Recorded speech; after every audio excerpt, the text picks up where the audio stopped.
My name is Kathy Kelly. I'm a Chicagoan, graduate of Loyola University. I'm a big fan of Chicago area peace action, and somebody who is deeply concerned about not only drone warfare, but increasingly now drone surveillance as well. So I'll be very interested to learn more about each of you. Shall we wait until, Mary Shesgren is here. And Mary is also from Illinois and coordinates people in the far northwestern suburbs for many peace events. Hi, Nick. Hello. Shall we do it? You were quick. Yes. You've had a busy morning, huh? Hello, Mary. Great to see you again. Hello, Kathy. Same to you. Well, I thought maybe we could begin with introductions, and I don't want to sound like a school marm, but if you wouldn't mind, just completely random stream of consciousness, 3 words that come to mind as you introduce yourself when you hear the word drone, just drone, boom, in 3 words, okay?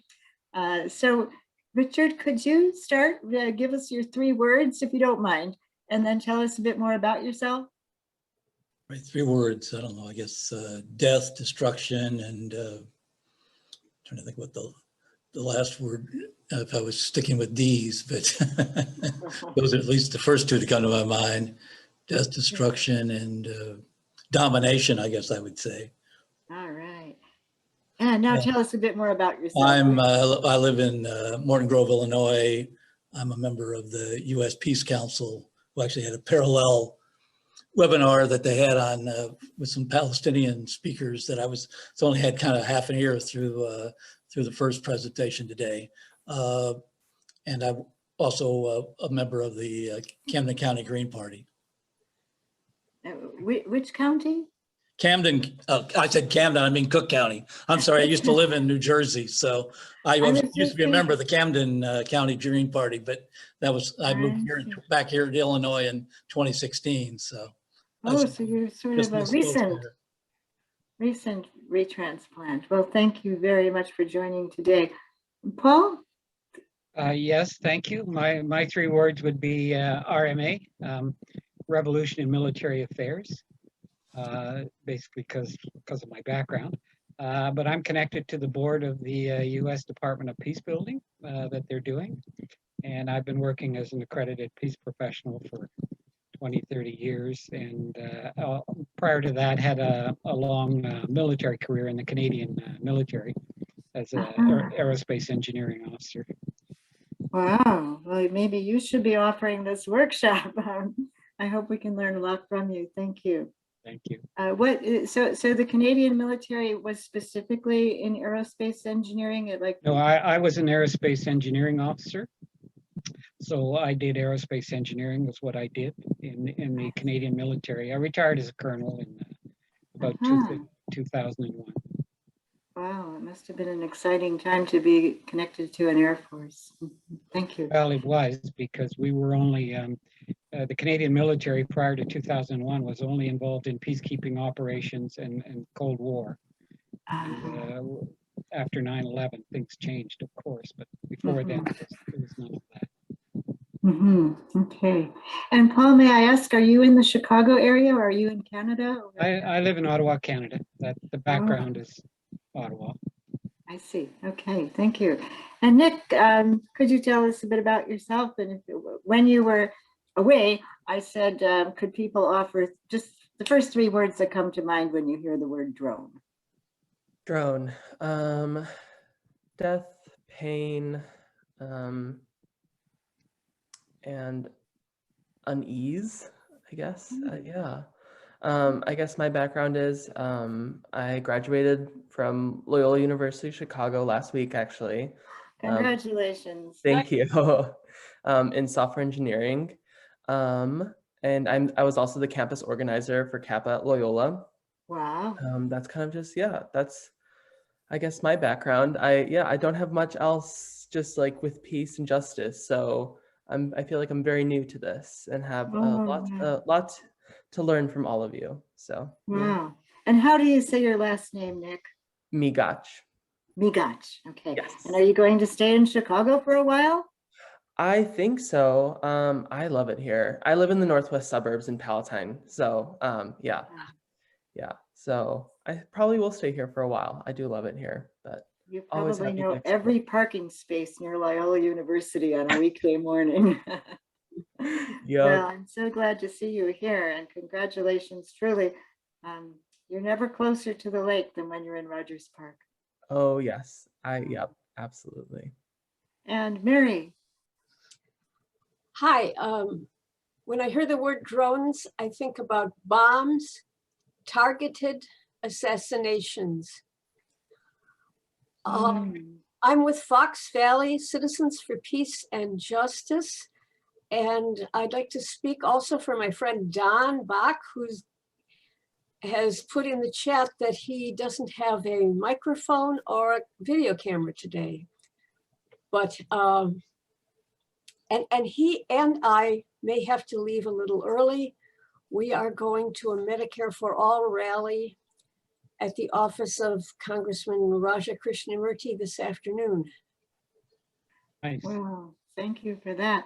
And Don, I did notice you put something in the chat. I think I saw the word sanitized killing. Thank you. And then Sarah Powell, could we hear from you? Sarah, just before you joined the call, we agreed that we would do introductions. People are being very good to me by also going along with just saying 3 words. The first 3 words that come to your mind when you hear the word drone. Oh, maybe Sarah doesn't have a microphone either. Okay, well, Sarah, if you get a sound capacity, feel free to give us a little introduction of yourself later. Thank you very much for telling me what those first 3 words were: death, destruction, domination, revolution, military affairs, death, pain, unease, and bombs, targeted assassination, and sanitized killings. You know, I'm a bit surprised. I had expected that amongst those first 3 words would be words that were more suggestive of surveillance, because I think that's the encounter with drones that people will begin to experience more and more. Certainly the word proliferation comes to mind. And I'll just say quickly, if anybody came from a more ordinary background than mine, it would be frightening. I mean, I really came from a very ordinary background. Southwest side of Chicago, grew up in an area with rows and rows of bungalows and scrawny little parks, and didn't really begin to think about peacemaking until I was a late bloomer. I was in my late 20s. It happened that, well, I'll just say something about myself that maybe is a bit unusual. I'm a war tax refuser. I cannot pay for weapons. I can't, I won't, I don't. It was a conscious decision that I arrived at, maybe in part because of growing up with a lot of awareness, mostly mediated through novels. When I was at Loyola University, Nick, as a student, of the impact of the Holocaust, and feeling as though I would never, ever want to be, kneeling, you're on the sidelines, you're standing in the bleachers, and allow a terrible, horrible cruelty to take place and not try to do anything. Well, I didn't do anything all throughout the Vietnam War. I was completely just observant. But I eventually did finally find my way to an area in Chicago called Uptown. And there I began to encounter some very, very wonderful activists who took it for granted that you acted in accord with your deepest beliefs. And I really didn't believe in killing people. So I decided that's it. I was a teacher in a Jesuit high school, and I went to the treasurer's office and said, I think I need to lower my salary beneath the taxable income. And I just don't want to pay for war and weapons any longer. And that's been something that has accompanied me throughout my life. I did then start to get much more familiar with going to war zones as a peace team member. And I'll be very interested to learn more about what Paul Mallet has done. But for me, it was to be part of groups that try to interpose ourselves between warring parties, or at least live alongside people who couldn't escape from war. So I was in Iraq in the 1991 war, shows you how old I am. I was in Iraq again all through the 2003 shock and awe bombing, was in Gaza during 3 of those very terrible assaults, aerial attacks on Gaza. I was also in Lebanon during a very severe summer war that went down between Israel and Hezbollah. So there was one point when another friend of mine, a journalist whom some of you might have encountered, Jeremy Scahill, came to visit us in Chicago. I was with a group called Voices for Creative Nonviolence, and he literally pounded the table. And he said, Kathy, when are you going to get in touch with 21st century military warfare? And I said, soon. And as soon as he left, I was on the computer researching, and that's when I started to learn new words for me: Reaper, Predator, MQ9. I had not been aware of this kind of weaponry. So I've grown a lot more aware of it. And I want to tell you about 3 works of art, installations that are going to be happening, 1 in the near future and 2 have happened in the past. And the first one will be in New York City. Sam Durant is a sculptor, and he has made a replica of a Predator drone. And he's going to mount it on a 25-foot pole. And New Yorkers are actually very proud of a tourist attraction that is a promenade built on what's called the High Line. It's an old freight track, and it goes on for quite some time. I think it'd be at least a 3-mile walk. So Sam Durant's sculpted Predator will be up on the High Line so that it'll be quite high above the actual street below. And sometime late this week, they expect it will be installed. So I was very curious about this. He wants it to generate controversy. And I hope this will work out. Nick, I'm going to share my screen, and I'll just show you a couple of photos right now, okay? Yes, I allowed for all participants to share, so it should be working for you. Oh, well, you're great. So we can all share a screen. Terrific. Well, this is not quite where I want it to be. Okay, so this is a picture of this drone and what it's going to look like. And the people that are installing it, the Highline Gallery, of course, note that there's no surveillance camera in this replica drone, and there won't be 2 Hellfire missiles on the belly of the drone, as would be the case in a real Predator drone. And they expected that it's going to be installed for 2 years, and they expect that really the first year, all of the events associated with this will be events related to surveillance, because they think that's what's of greater concern and interest and might generate controversy in New York City. And I was thinking of, the reality of what your words suggested: death and destruction and domination, pain and unease, and targeted assassination, for instance. So I wrote an article thinking very much about another reality regarding drones that was part of an installation some years back by a friend of mine named Wafa Balal.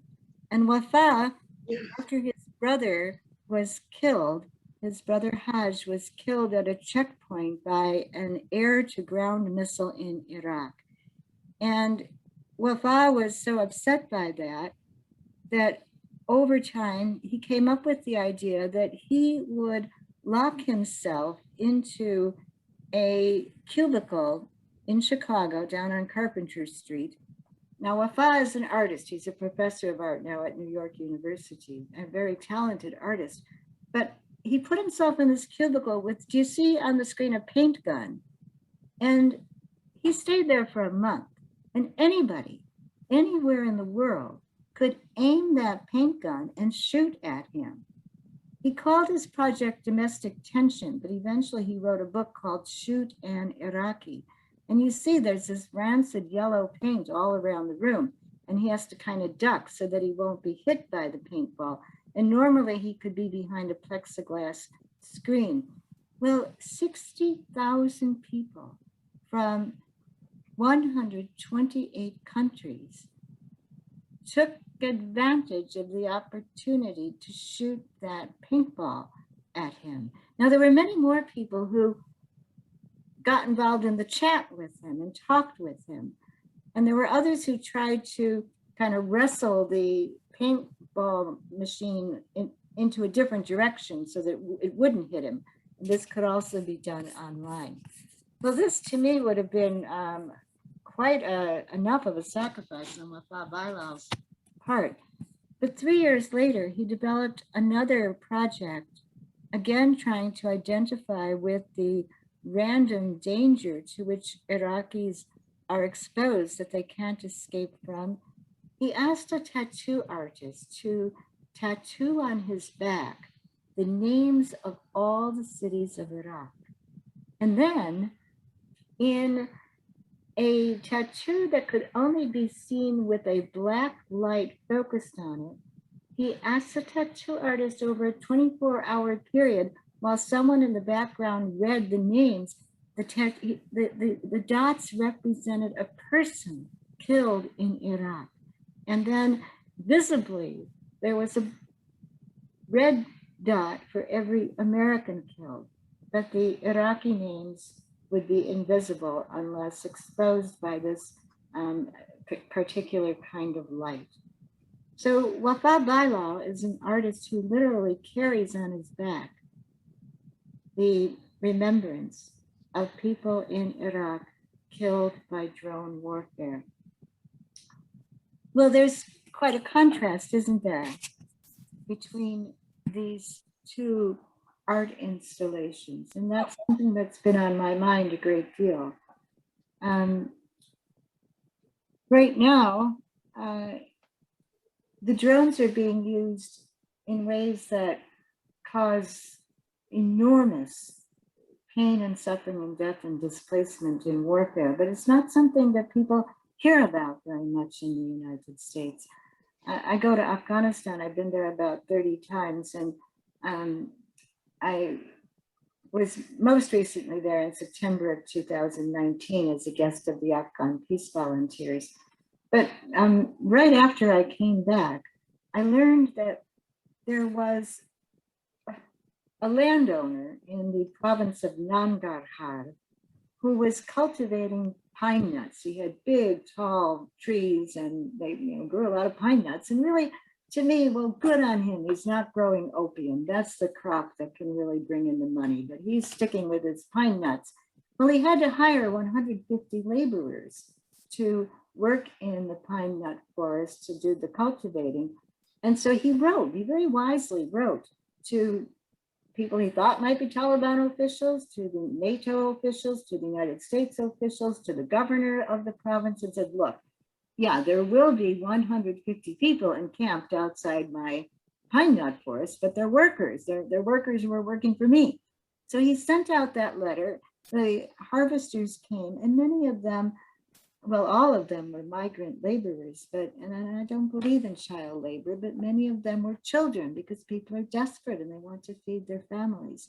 So they had a hard day of labor, lit fires so they could boil water, have tea, take their rest, and a United States drone operator got the command, impact, and fired a drone right into that group of workers. 30 people were killed and another 40 were badly wounded.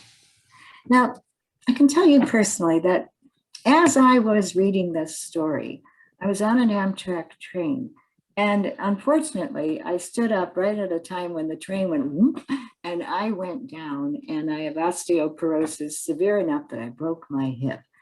So I caught up with that story again after I came out from under anesthetic and hip surgery. And I thought, oh my gosh, here I am with easy access to surgery, bandages, no problem, painkillers, no problem, physical therapy, no problem.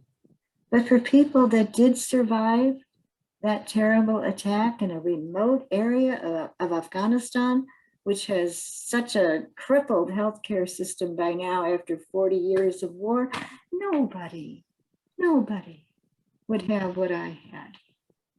And yet in this land of great technology, we are sending into civilians whose names we'll never know, whose experiences we'll never know. How many families lost their breadwinner?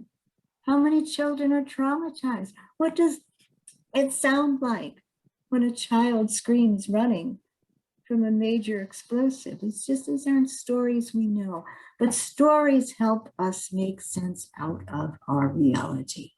Stories help us make sense out of reality. So we need those stories.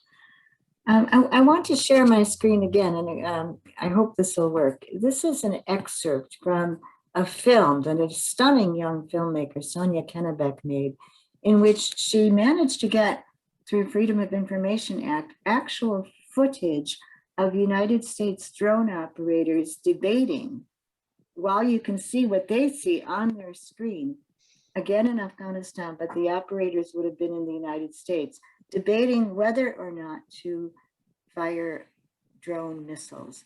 As it happened, United States paratroopers had landed on the side of a mountain in the Uruzgan province, and a convoy started heading toward where the paratroopers were. They were doing some kind of a practice operation, I think. Well, they got pretty darn nervous, and they called for surveillance to find out who are the people inside that convoy. Are they coming to shoot at us? And so the drone operators have got some pretty quick deciding to do. Who is in that convoy? So I hope that you'll be able to see this footage. Let's see if this will work.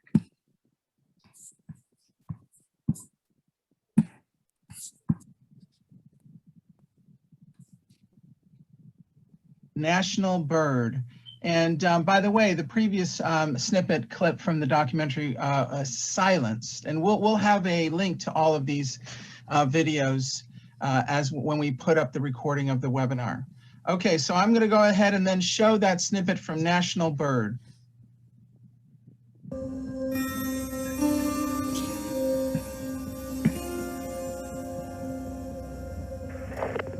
Looks like people in the back of the pickup. 1, 2, 3, at least 5 people so far.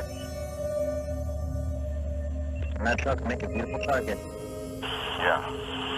Screener said at least one child near SUV. Bullshit, where? Send me a fucking still. I don't think they have kids out of this hour. I know they're shady, but come on. They're reviewing. Yeah, review that shit. Why didn't you say possible child? Why are they so quick to call them fucking kids, but not to call them fucking rifles? I really doubt that children call, man. I really fucking hate that. Picked up a third vehicle on their train. Guilty by association.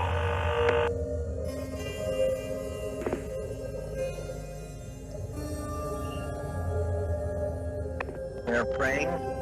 They are praying. Praying. I mean, seriously, that's what they do. They're gonna do something nefarious.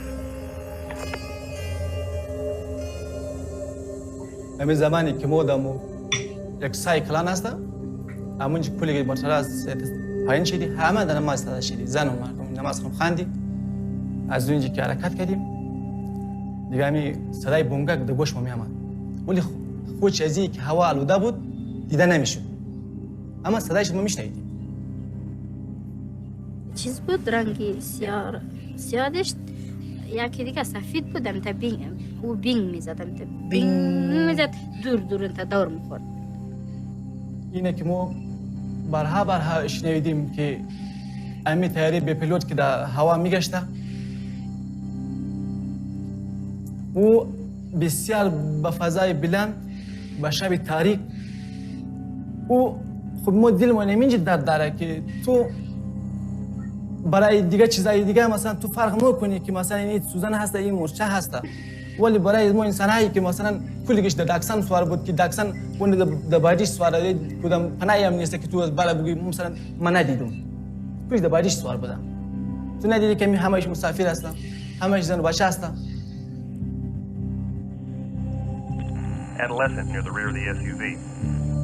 Well, teenagers can't fight. Pick up a weapon and you're a combatant. That's how that works. Jag 25, Kirk 97, be advised. All packs are finishing up praying and rallying up near all three vehicles at this time. Oh, sweet target. I try to go for the bed, but it's right dead center of the pack. Oh, that'd be perfect.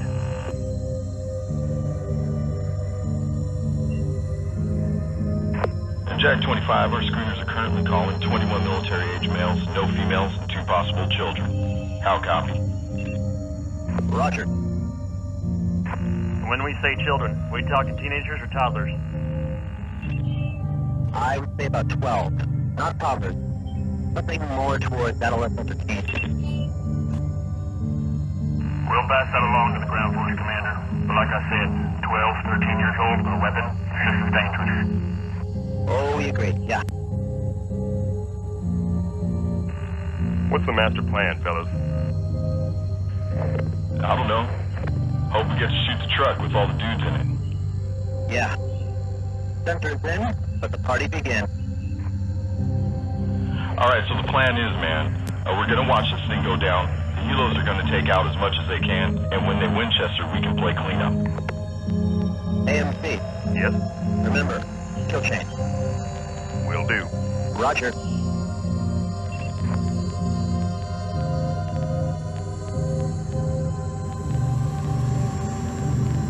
And, oh, there it goes. Engagement. Stand by.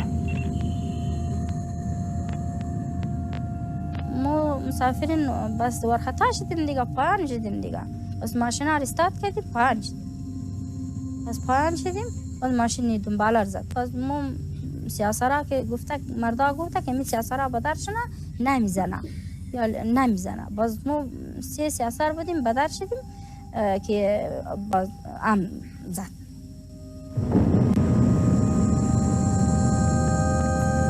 They took the first and the last out. They're going to come back around.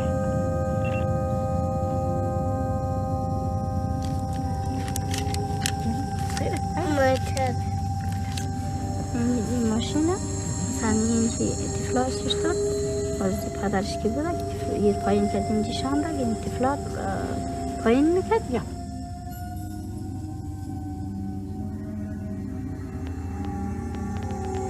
Looks like they're surrendering. They're not running. Dude, this is weird.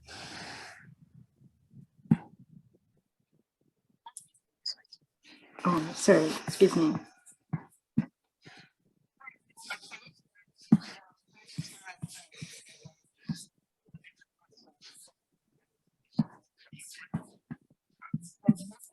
I'm so sorry. I need to turn that off. Sorry.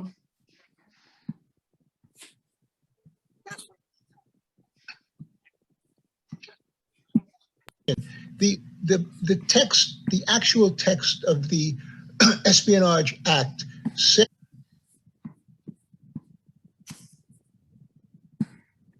Forgive me. Sorry, I forgot to turn it off. Well, that's pretty dramatic footage. A man named Andrew Coburn, writing in the London Review of Books a year ago, revisited that attack. And, you know, the car caravan, well, let me just say that for women in that remote province in Oruzgan, to go outside your village was like an event of a lifetime.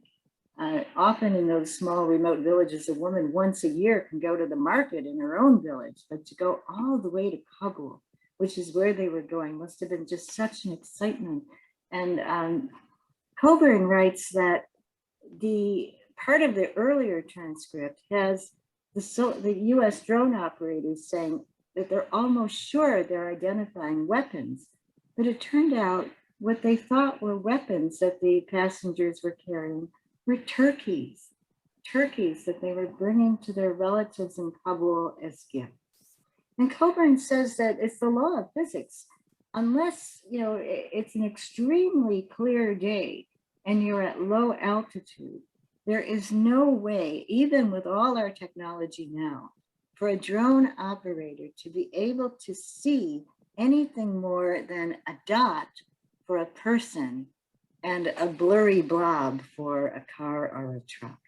So it's very, very hard for the drone operators to really distinguish between combatants and non-combatants. I once went to a drone base in Whiteman Air Force Base in Missouri, and I had a loaf of bread, and I just wanted to ask the commander a few questions. Did they operate drones at that base? And I wanted to ask him, do you know whether or not any people in Afghanistan, which I had just come back from, were killed by a drone today? And do you know, sir, how your drone operators can distinguish between combatants and non-combatants?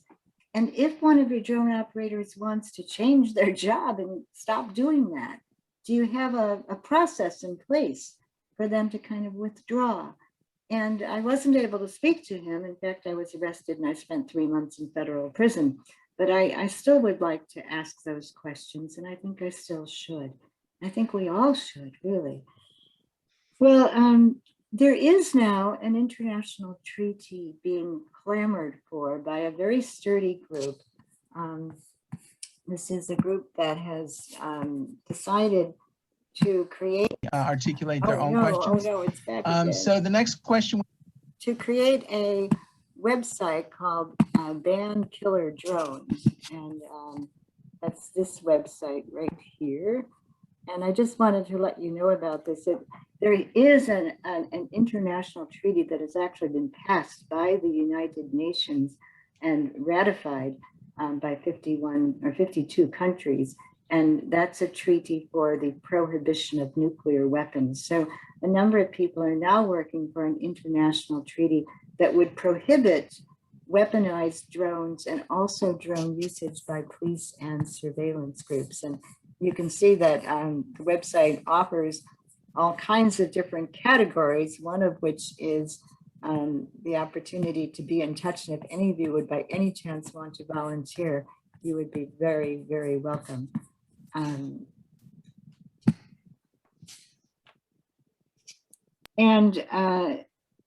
There's also plenty of opportunity to get together with people who are interested to have street demonstrations, which I think are so important. I'm very glad Mary Sheskrin is with us in that regard. Well, you've done a powerful lot of listening. Thank you so, so much for letting me go on and on. Could we hear from you? Any responses, ideas, thoughts, concerns? And Paul, thank you. Yes, Paul, I think you're unmuted. Yes, thank you. Yes, I'm unmuted, I think. Can you hear me? Yes, yes. Yeah, so obviously the issue of drones is quite important. What I think has happened, as I said, my words were revolution of military affairs and how things change. You know, how we've gone from swords to tanks to rifles to aircraft bombing, and probably the worst now, or the ultimate of all of this, is nuclear weapons. One of the things, of course, as you rightly point out, is that initially when warfare started, most of the casualties were soldiers. You know, swords and that kind of thing. Collateral damage is pretty difficult. And now they have transferred the risk to the civilian population. I mean, the soldiers are now very, very well protected, and they can do damage from very, very long distances. So you have that problem. But one wonders whether, as technology marches on, that these are things, this is stuff that can't be put back in the candle, so to speak. I mean, we are developing artificial intelligence and machine learning And even things like drones. I mean, a landmine is a drone in a sense. It'll respond to certain stimuli away from a man in the loop kind of command. And there is the man in the loop issue. But I think what this does is this enables agency. I put on my website something every day during this Gaza incursion. And a lot of this was very, very indirect fire, long range drone kind of killing that goes on when you fire these weapons into highly dense areas. And then we stand back and we say, well, it was an accident or it was unintended. And that may well be the idea. I mean, even at the very remote part of this clip that you showed is maybe they didn't want to kill children, and maybe it was accidental, but it was 100% foreseeable. It's 100% foreseeable when you fire missiles and Hellfire missiles into apartment buildings that you're going to have collateral damage, which does not, under the world laws of armed conflict, permit. You are to take every reasonable precaution to avoid killing civilians. And if you can't, you have to just find another way. You do not shoot. I mean, there was enough reasonable doubt in that clip to have established that principle. And sometimes these drone operators in the background, there's a lawyer there, or there are people there that speak to you know, what they can and can't do. But this leads us to the big question of drones. I mean, a drone has no moral content. It sits on a parking lot. The moral content is brought to that drone by the country and how it establishes its rules of engagement and how it uses it. So there's somebody who uses the drones. That is the critical problem. I mean, if you look at a drone and say, okay, how can this benefit humanity? Well, we can, you know, look at forest fires. We can do environmental scans with it, disaster responses, flooding, medical emergencies, deliveries. There's a whole litany of things that are coming out, mineral exploration and things like this. But it's the moral content behind that. And that's what that's the initial thing that has to be addressed, unless you think that you can put the genie back in the bottle. And we've tried that with nuclear weapons, and we're still trying it. And look at the impasse we get to, kind of thing. So I would say that, you know, three things factored here. There's the military culture that goes on, and you heard that person and who they hired. The rules of engagement that this person had, but the ethics and the moral content wasn't there, kind of thing. These people had compartmentalized their job, you know, to doing harm. And I mean, this is extremely tragic. And in some sense, you know, there's some liability here. But we've done far worse, far, far worse. Firebombing in Tokyo was horrendous. Well, apparently the Houthi, or that's the informal name for Ansar Allah, fighters in Yemen. Yes. Apparently they now have a way to use 3D technology to create drones, and they're using those drones to attack across the border into Saudi Arabia. Yes. And so when I think about, I think you're so right that the drone has no moral content. Do you think there's any possibility that there might be something analogous to, for instance, the use of chemical warfare?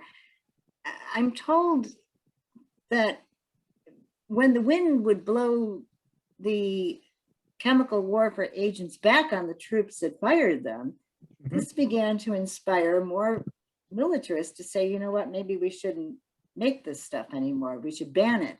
Do you think there's any chance that the proliferation of weaponized drones, the availability because of technology going so fast, could hasten the desire on the part of maybe even some of the powerful countries to say, let's not develop this any longer, or is that too pie in the sky? Well, thank you for they will develop drones. I mean, chemical warfare, yes, it's a double-edged sword. It can harm you. There's worse. There's biological weapons. You know, we just look at this pandemic that happened here. I mean, there are terrific possibilities there, but these things have some constraints under moral content. What I think the problem is is that we have developed a global culture and a lot of national cultures that see the laws of armed conflict as something which actually enables warfare.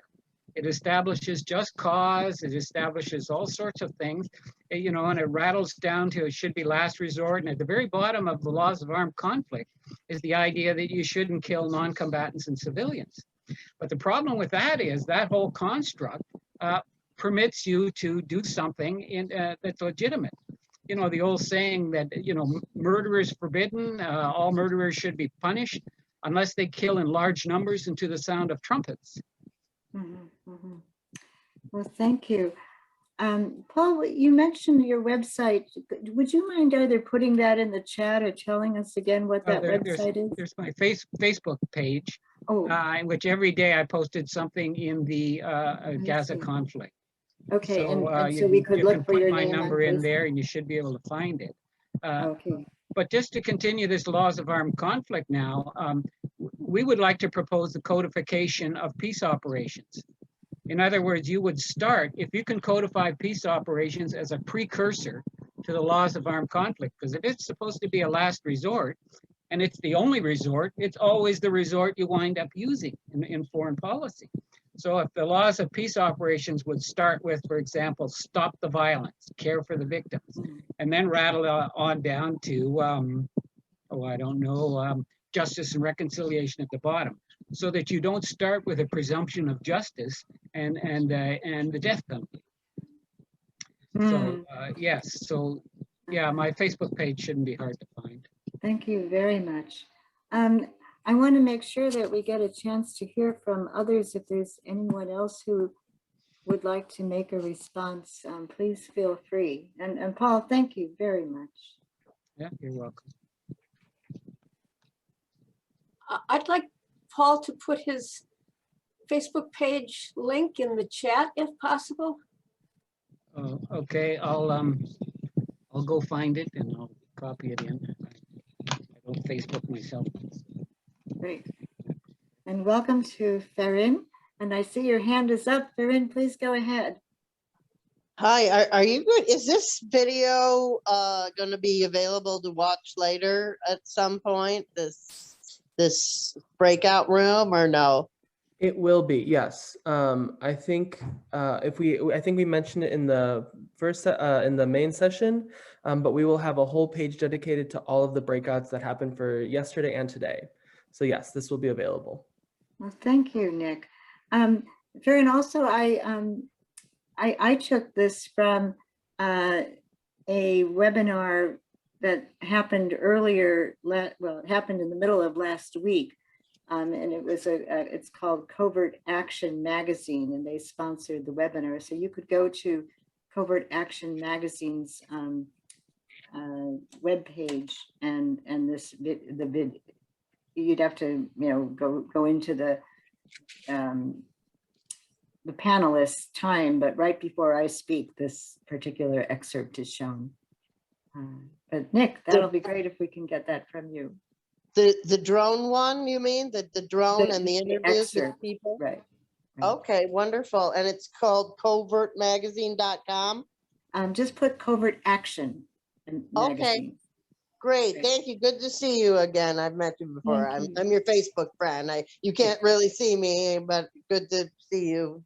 Well, thank you. That's good to know. You know, there is a young drone operator who was a man of really great conscience, and he felt guilty.